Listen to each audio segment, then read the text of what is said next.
Salut tout le monde, aujourd'hui changement de programme. La vidéo concernant les souris gamer, le comparatif, sera pour une prochaine fois car pas de stock, donc je ne les ai pas reçus.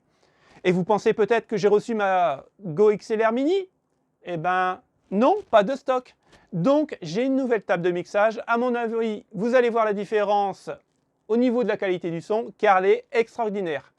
Et aujourd'hui, on va partir sur les boîtiers PC Gamer, mais à moins de 80 euros. Et vous allez voir, j'ai déniché vraiment des petites perles, et en termes de refroidissement, il n'y aura pas mieux. Donc, ne cassez pas la tirelire, et regardez bien tous les boîtiers gamer que j'ai trouvés. Et si ça vous plaît, n'oubliez pas le pouce bleu, abonnez-vous, activez la petite cloche, et vous pouvez me suivre sur Twitter, car vous avez été nombreux à me demander un compte Twitter. Donc voilà, c'est fait.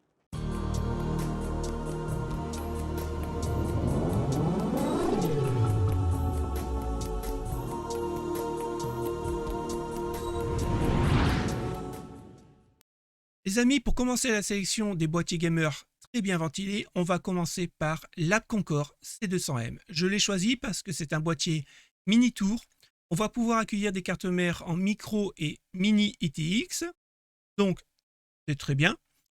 Maintenant, il n'est pas en reste. Pour 44,99 €, on a deux ventilateurs de 140 mm et juste devant, c'est de la mèche. Alors bien sûr, on a les stries, porte de prison, mais pourquoi pas. Après, pour le prix, malheureusement, on n'est pas sur du verre trempé. On est sur de l'acrylique, mais au niveau de l'entretien, il n'y a aucun problème et ça ne va pas se déformer à cause de la chaleur, hein. On peut mettre un 240 mm juste en hauteur ici, donc pour faire du water cooling, c'est bien. On peut accueillir une carte graphique 360 mm. Il a toutes les fonctions pour un premier PC gamer. Et je pense que si on a un petit budget, c'est le PC qu'il vous faut. Pour le deuxième boîtier, j'ai choisi le Mars Gaming MCA. Pour 49,84 €, il n'est pas en reste non plus, car on va avoir sur le devant, vous voyez, on a du stri en plastique, mais juste derrière, c'est que de la mèche. Donc il va être super bien refroidi. On a trois ventilateurs RGB de 120 mm à l'avant, donc pour refroidir les composants, c'est tip top, mais il n'est pas en reste. On va pouvoir mettre un water cooling à l'arrière, ici, de 120 mm. Sur le dessus, deux ventilateurs de 120 mm ou alors un water cooling de 240 mm. Alors c'est vrai qu'on aurait pu avoir un 360 mm à l'avant en water cooling, mais bon, ça reste quand même un prix contenu et on ne peut pas tout avoir. On reste sur de l'acrylique et non pas sur du verre trempé, mais bon, c'est pas encore très grave. On va pouvoir y mettre 4 SSD en 2.5.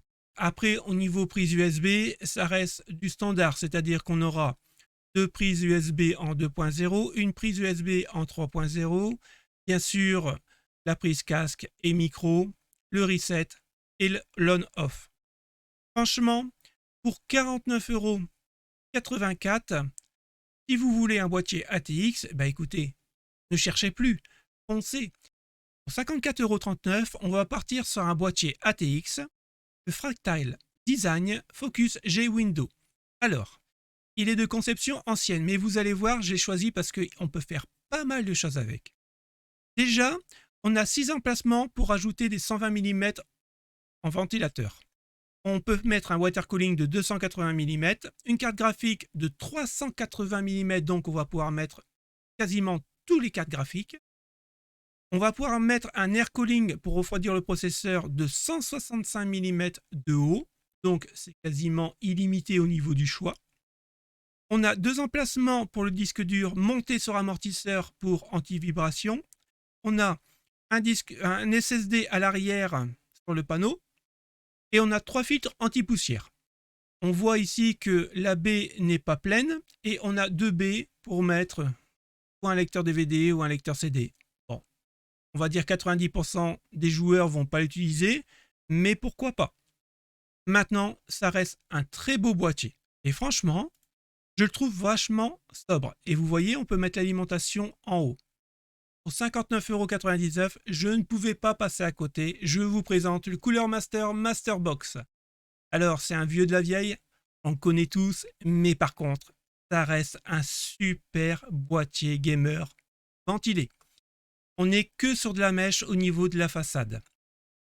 On va pouvoir mettre une carte graphique de 400 mm, un water cooling en façade de 360 mm, en haut un water cooling de 240 mm et à l'arrière ici un water cooling de 120 mm. C'est juste bluffant ce qu'il peut faire pour 60 €.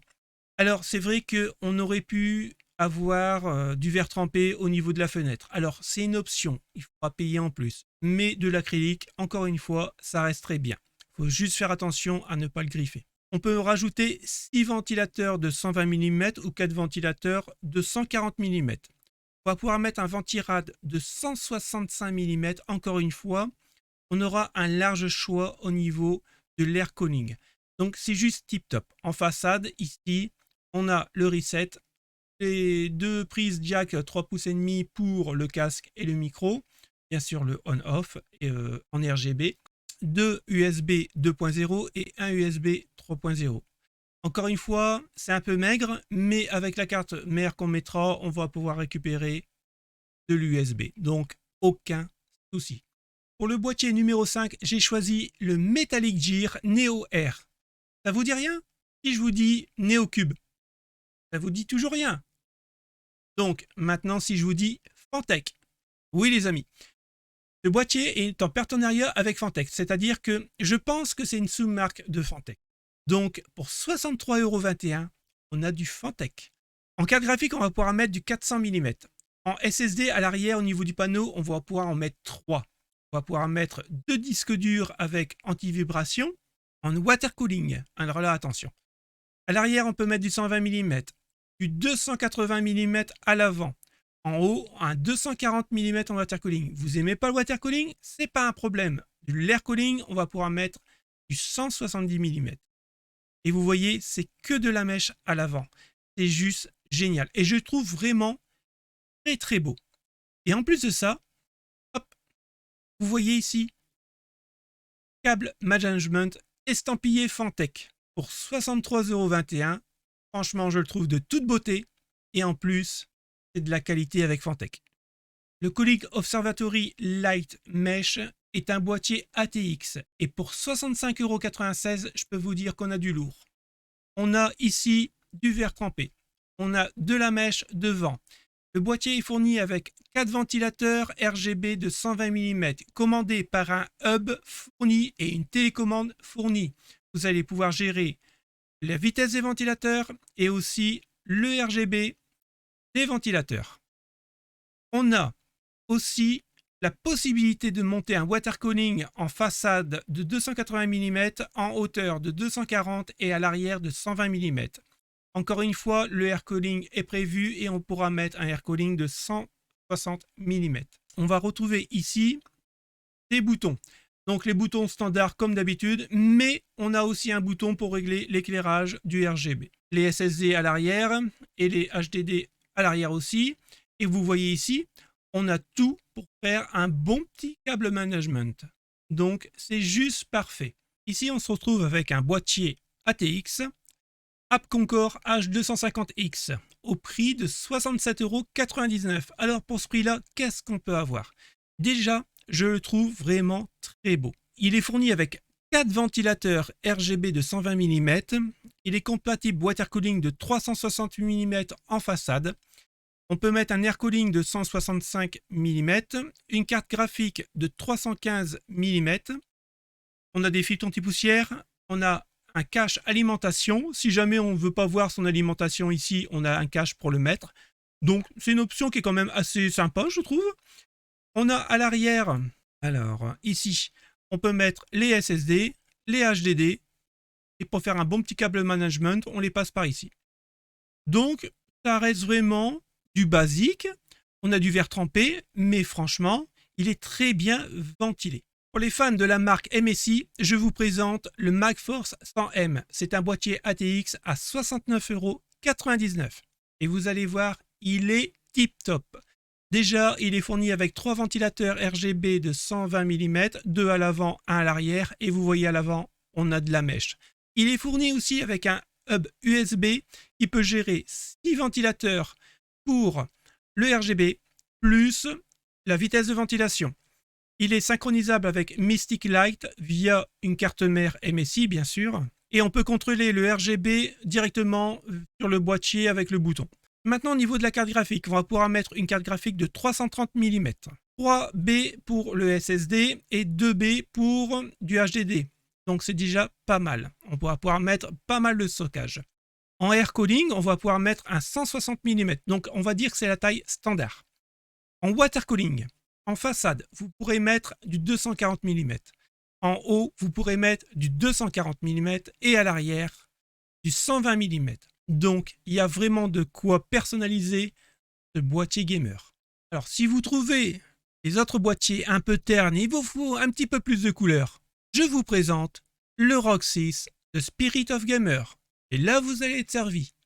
Pour 72,95 €, on a un super beau boîtier en ATX et en fer trempé.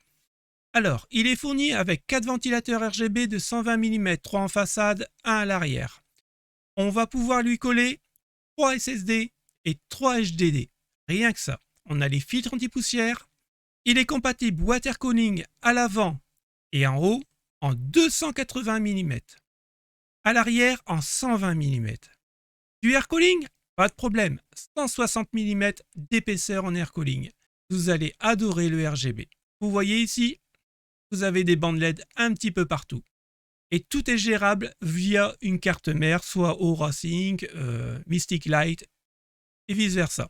Mais aussi on peut le paramétrer au niveau des boutons qui sont devant. Et pour le dernier boîtier, je vous présente le Bitfinex Nova Mesh en blanc. Il est juste sublime. 77,99 €, on se retrouve avec un boîtier en version ATX avec une fenêtre pleine taille en verre trempé. Il est fourni avec 4 ventilateurs RGB de 120 mm. Il est compatible water cooling 360 mm, compatible air cooling 160 mm. On aura 2B pour mettre des 2 disques durs, 3 SSD. On a les filtres anti-poussière et on peut mettre une carte graphique d'une longueur de 320 mm. Que demander de plus? Et franchement, en blanc comme ça, il est sobre. C'est vraiment très classe. Il n'y a pas vraiment un look de gamer, mais alors, il est vraiment génial. Moi, j'adore. On arrive au terme de cette vidéo. Vous avez vu, il n'y a pas besoin de dépenser beaucoup d'argent pour avoir un très bon boîtier PC gamer. Ils sont tous bien ventilés. Maintenant, à vous de faire votre choix. J'espère vraiment que ça vous a plu. Si ça vous a plu, n'oubliez pas le pouce bleu, activez la petite cloche et abonnez-vous à la chaîne. Et puis moi, je vous dis à la semaine prochaine pour une prochaine vidéo. Salut les potes, ciao ciao.